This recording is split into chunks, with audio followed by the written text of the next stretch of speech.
통찰력이라는 것이 있습니다. 통찰력은 보지 못하는 것을 보는 것을 통찰이라고 할 수도 있겠죠.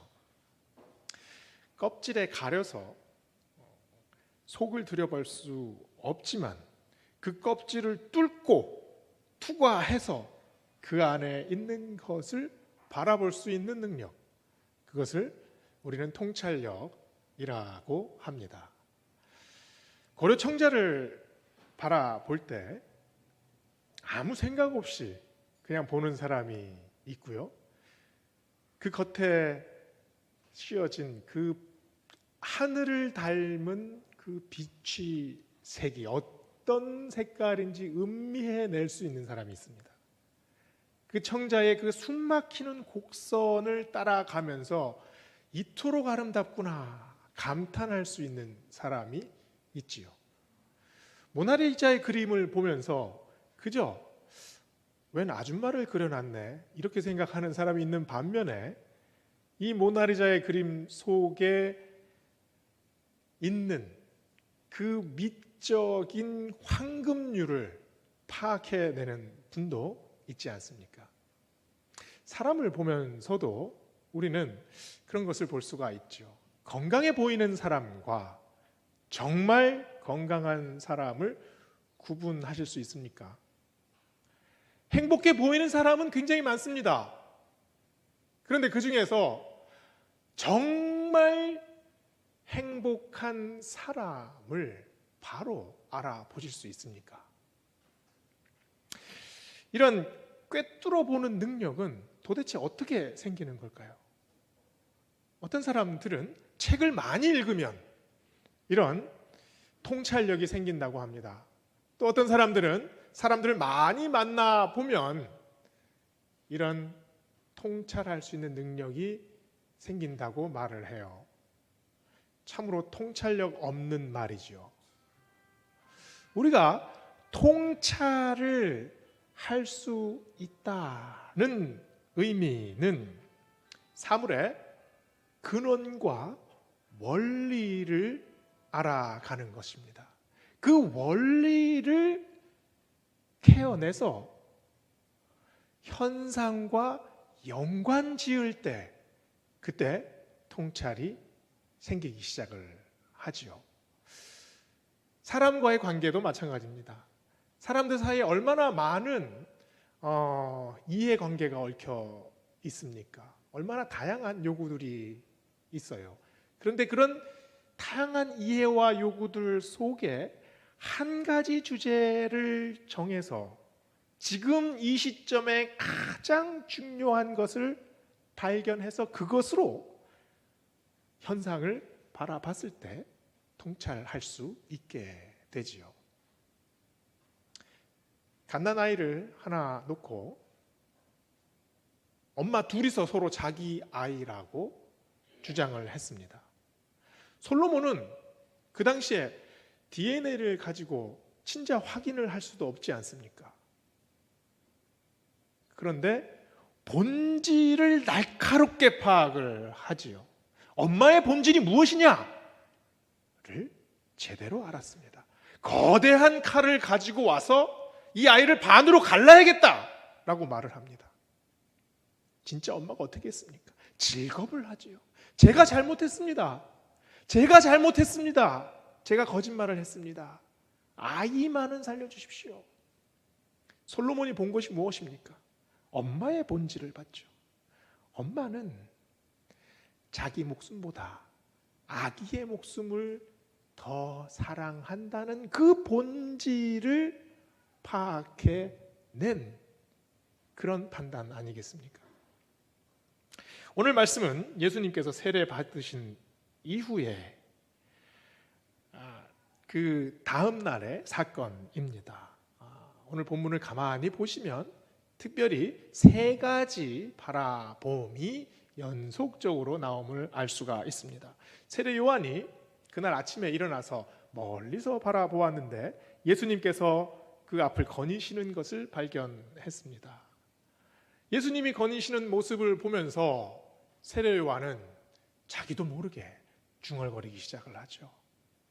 저기 봐라, 저기 하나님의 어린 양이시다 라고 고백을 하게 됩니다.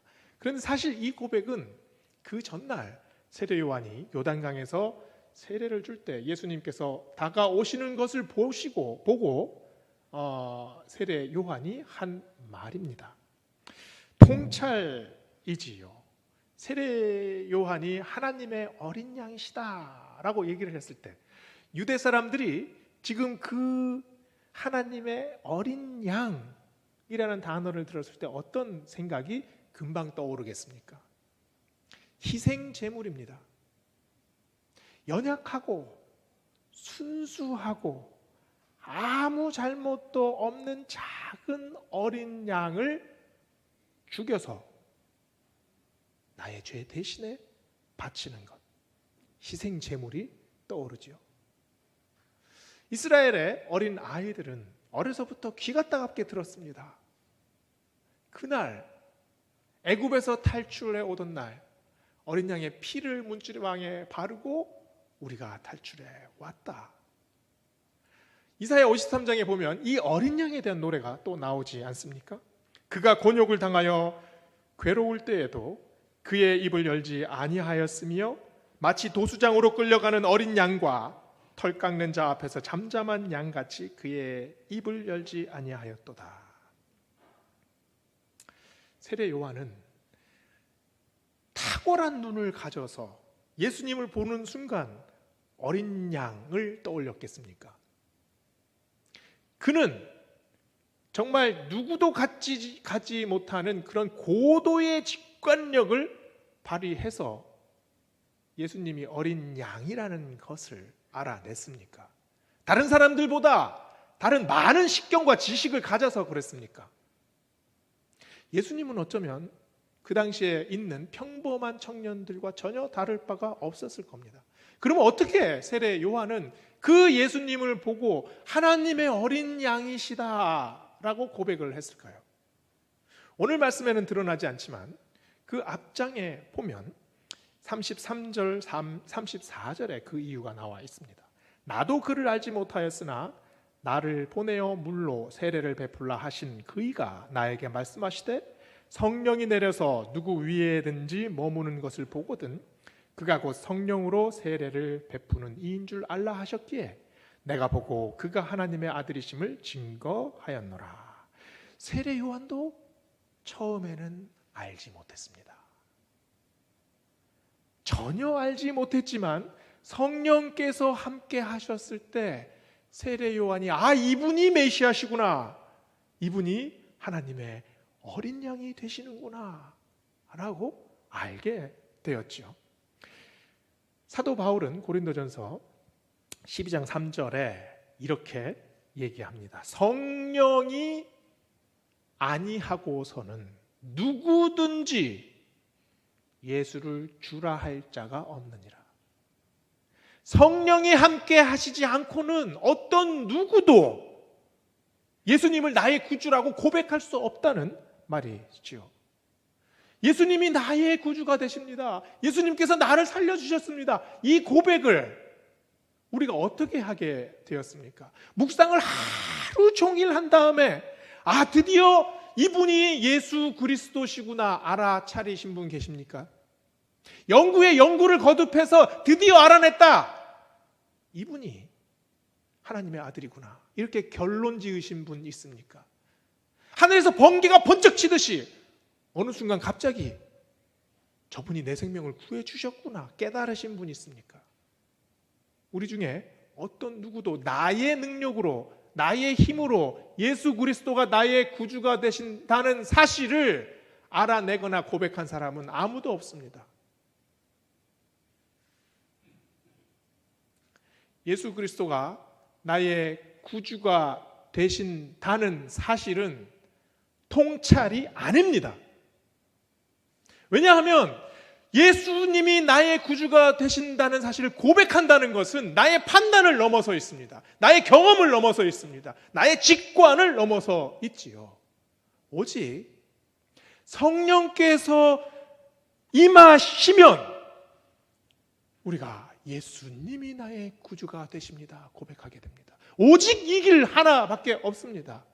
나의 삶 속에 성령님께서 오셔서 나를 주장하실 때, 성령님께서 내 영혼을 움직여 가실 때, 내 인생을 이끌어 가실 때, 내 영혼을 일으켜 가지고 저분이 예수 그리스도시다 지도해 주실 때, 그때 우리가 예수님이 나의 구주이심을 고백하게 됩니다.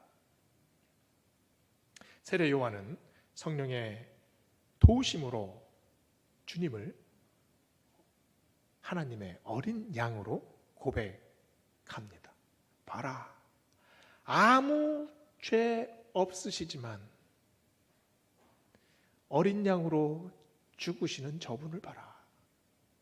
아무 흠도 없고 깨끗하시고 순수하신 저분이 어린 양이 되어서 우리의 죄를 대신할 제물이 되신다.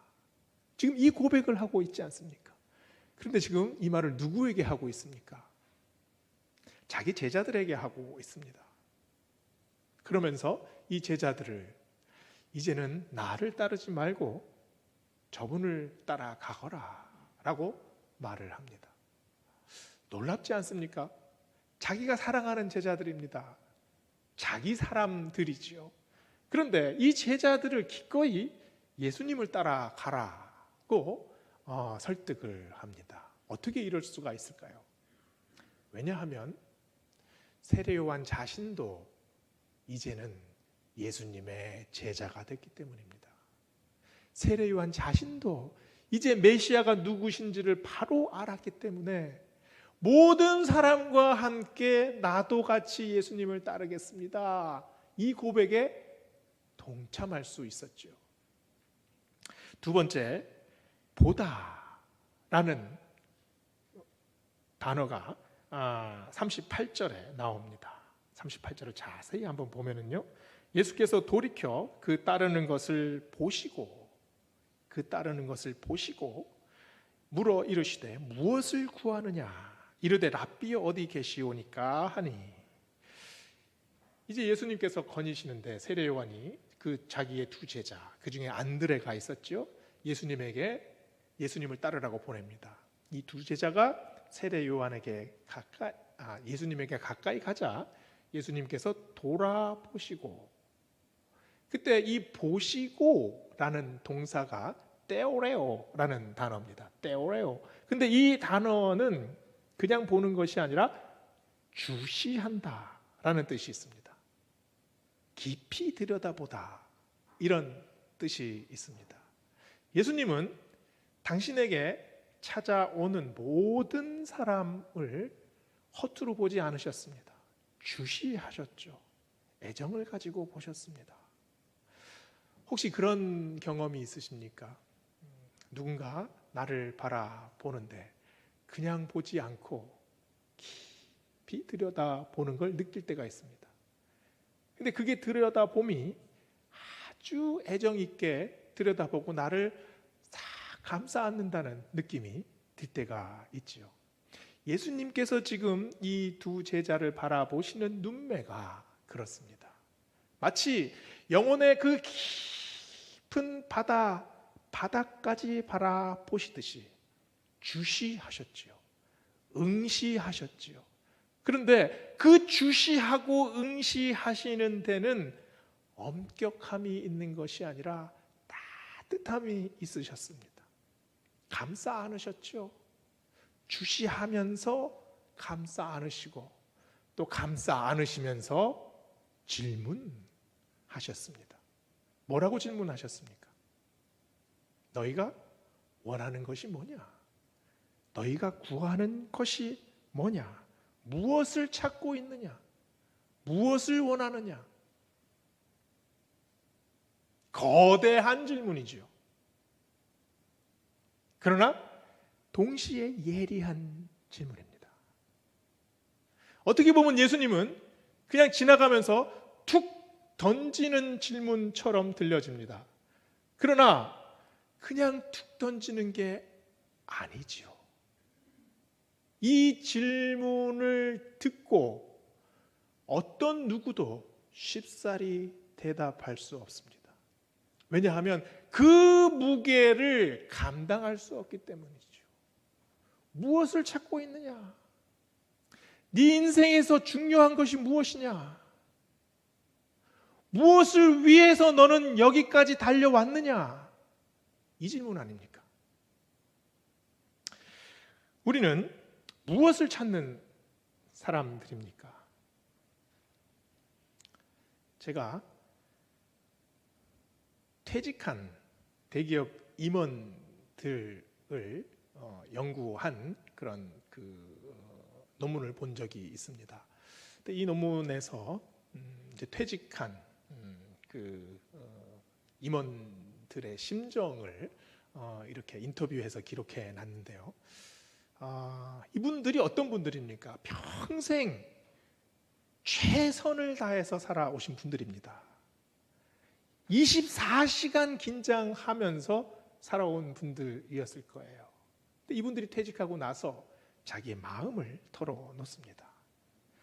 직원들에게는 그동안에 정말 가슴 뛰는 일에 네 인생을 바쳐라 라고 얘기해 왔는데 정작 나는 무엇에 가슴이 뛰는지 알지 못하겠습니다. 지금은 내가 누구인지도 모르겠습니다. 지금까지 무엇을 위해 이렇게 최선을 다해 왔는지 알지 못하겠습니다. 또 어떤 분은 쓸쓸합니다.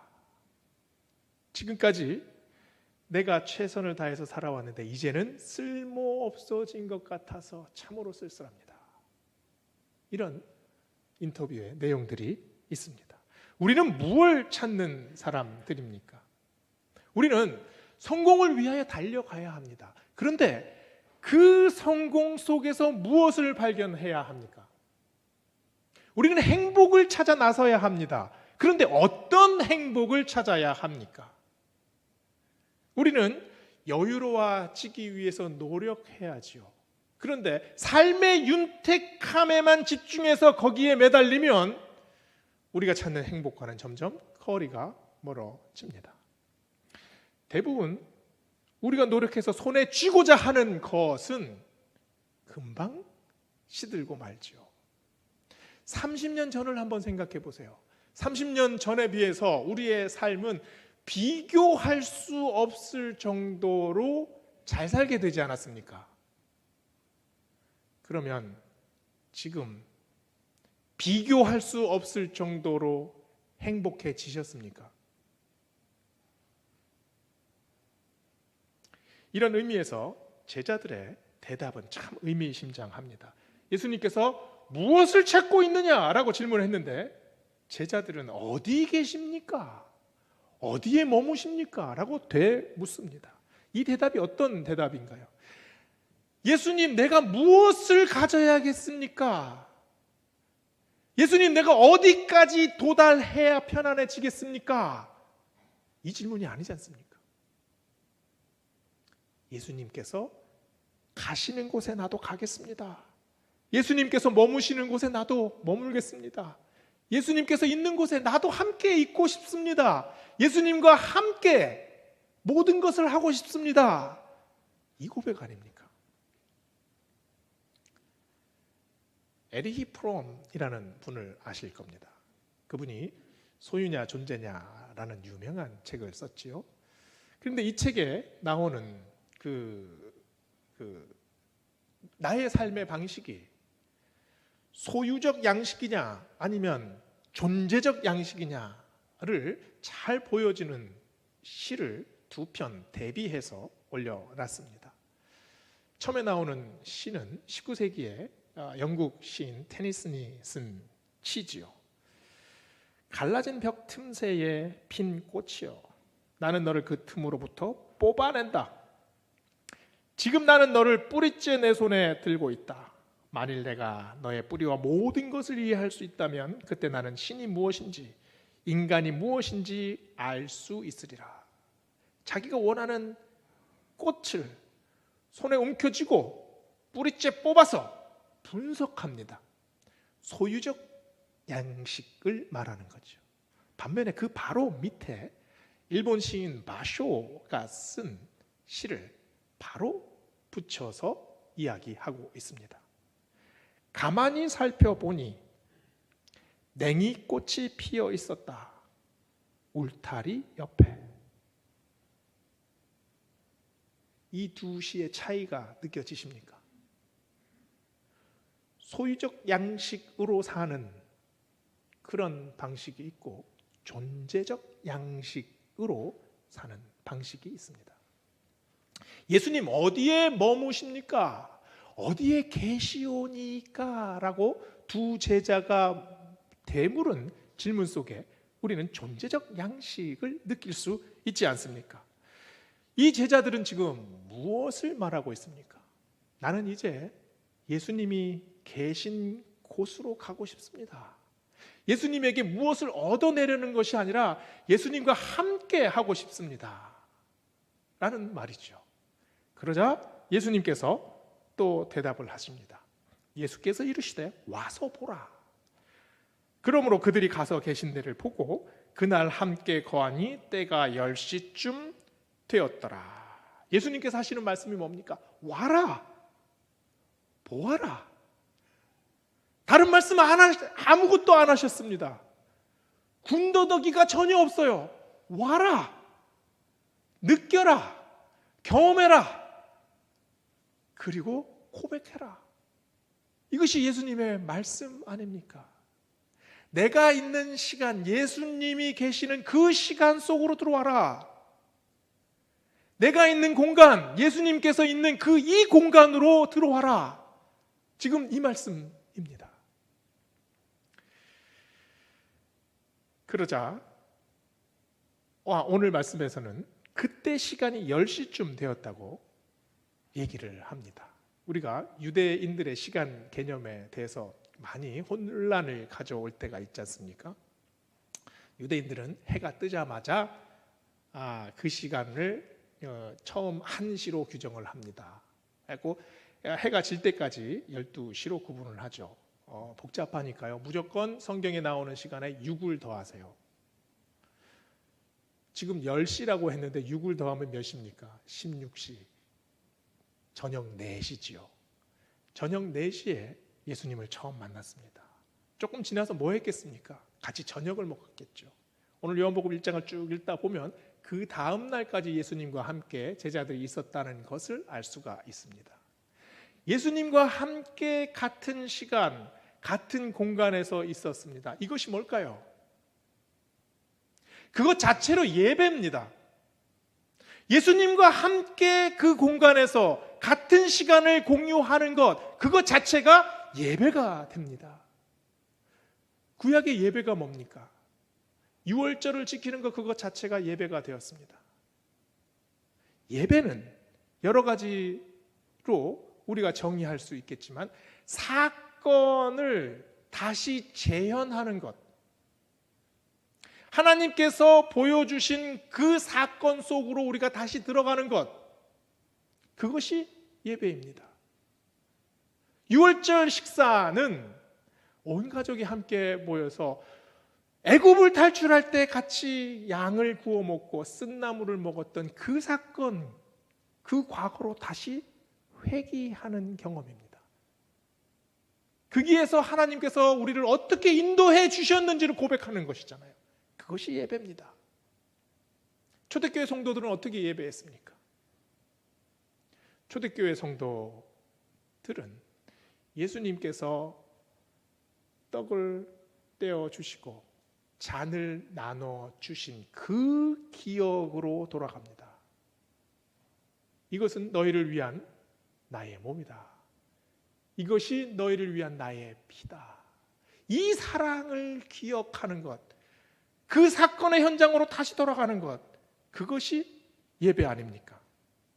예수님은 지금 제자들을 부르셔서 자신의 시간과 자신의 공간을 나누어 주십니다. 여기서 제자들이 어떻게 변했습니까? 제자들은 그동안 찾아 헤매던 것이 있었습니다. 무엇을 찾을까? 무엇이 나를 행복하게 해줄까? 무엇을 얻으면 내가 만족할 수 있을까? 그들이 원하는 대상은 무엇이었죠? 그런데 예수님을 만나고 나서 대상이 바뀌었습니다. 무엇이 아니라 누구가 되었지 않습니까? 찾는 대상이 예수님으로 변화되었음을 알게 됩니다. 저는 상담학을 공부를 했습니다. 미국에 있을 때 이제 그 임상 그 수업을 하기 전에 그 클래스메이트들이랑 같이 모여가지고 자기 삶을 나눕니다. 자기 삶을 깊이 나누는데요. 그 같이 공부하신 분 중에 한 60대 초중반 되시는 여자 목사님이 계셨습니다. 이분이 자기의 삶에 대해서 이렇게 얘기를 해주시는데요. 이분이 젊었을 때 대단한 히피였다고 합니다. 히피족이라고 우리가 얘기를 하죠. 머리를 막 이렇게 따고 아주 자유분방하고, 그리고 이분 말로 굉장히 문란한 성적으로 그렇게 문란한 성생활을 했다고 얘기를 합니다. 그리고 엑스타시를 느끼기 위해서 안 해본 게 없다고 해요. 이게 그 히피족들이 사는 방식 아닙니까? 자유롭게 살아가면서 행복을 추구했죠. 내가 원하는 것은 그저 무엇이나 다 할 수 있었습니다. 그런데 어느 날 한 단체에 들어갑니다. 그 단체가 사실은 Jesus People이라는 단체였는데, 이 히피 사람들은 그걸 Jesus Freak이라고 얘기를 했다고 해요. 이 freak이라는 말이 사실 좋은 말이 아닙니다. 변종들 이런 얘기예요. 그러니까 히피족들이 예수 그리스도를 믿는 게 참 변종이다, 희한한 일이다, 이런 의미에서 Jesus Freak이라는 말을 쓴 것 같습니다. 그런데 이분이 여기서 하루는 복음성가 하나를 듣습니다. 이 복음성가를 듣고 나서 그렇게 눈물이 흘렀대요. 그동안에 내가 추구해왔던 것, 내가 옳다고 여겨졌던 삶의 방식, 내가 행복이라고 여겨졌던 것, 이것들이 아무것도 아니었구나. 왜 내가 이제서야 예수님을 만났던가 한스러웠다는 거죠. 그 복음성가 제목이 Fill My Cup Lord 라는 곡입니다. 제가 그 가사를 읽어보겠습니다. 우물가의 여인처럼 난 구했네, 헛되고 헛된 것들을. 그때 주님 하신 말씀, 내 샘에와 생수를 마셔라. 오 주님 채우소서. 나의 잔을 높이 듭니다. 하늘 양식 내게 채워 주소서.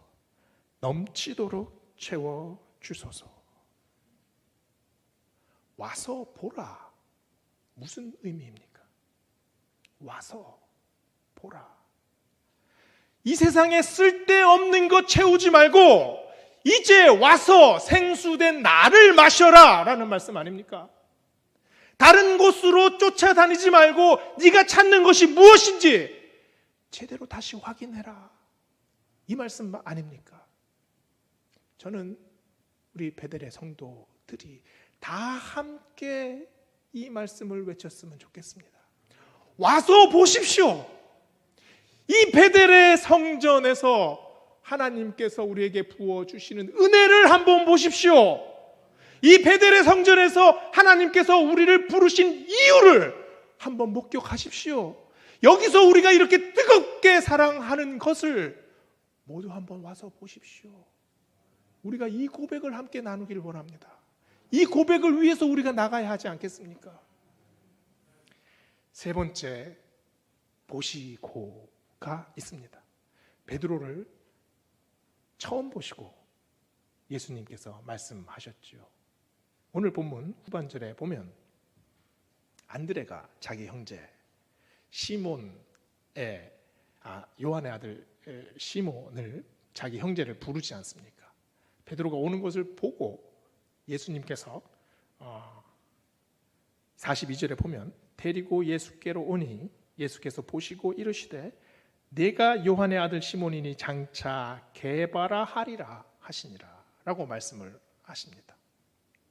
예수님께서는 시몬을 탁 보시자마자 게바를 떠올렸습니다. 반석이라는 말이죠.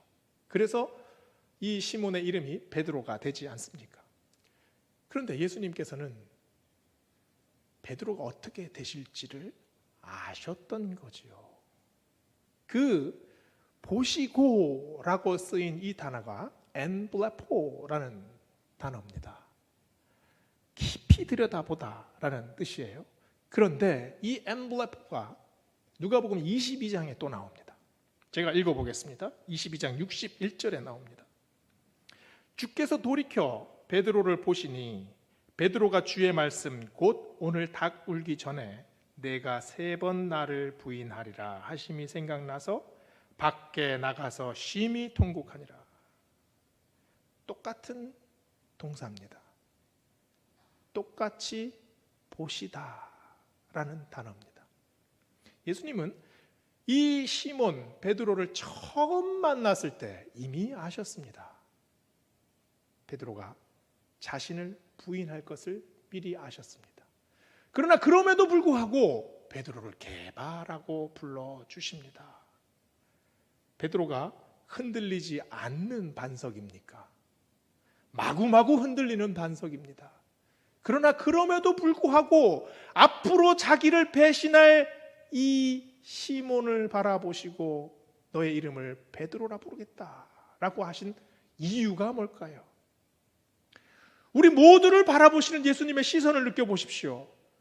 우리가 굳건한 믿음 위에 서 있습니까? 우리는 흔들립니다. 우리는 나약하지요. 우리는 좌절하고 우리는 늘 쓰러집니다. 그럼에도 불구하고 예수님께서 우리를 게바로 보십니다. 우리의 믿음을 경고케 해주십니다. 이게 우리 주님의 시선입니다. 이게 우리 주님의 마음입니다. 오늘 말씀을 보시면서 우리가 주 예수 그리스도를 바라보며 고백하는 바라봄이 있습니다. 저분이 나를 위해 죽으신 하나님의 어린 양이십니다. 고백할 때 주님께서 우리를 바라보시죠. 어떻게 바라보십니까? 와서 나와 함께 하자 부르십니다. 그리고 너를 게바라 보겠다 말씀해 주십니다. 이 말씀 속으로 오늘 깊이 들어가시는 우리 모두가 되셨으면 좋겠습니다. 기도하시겠습니다.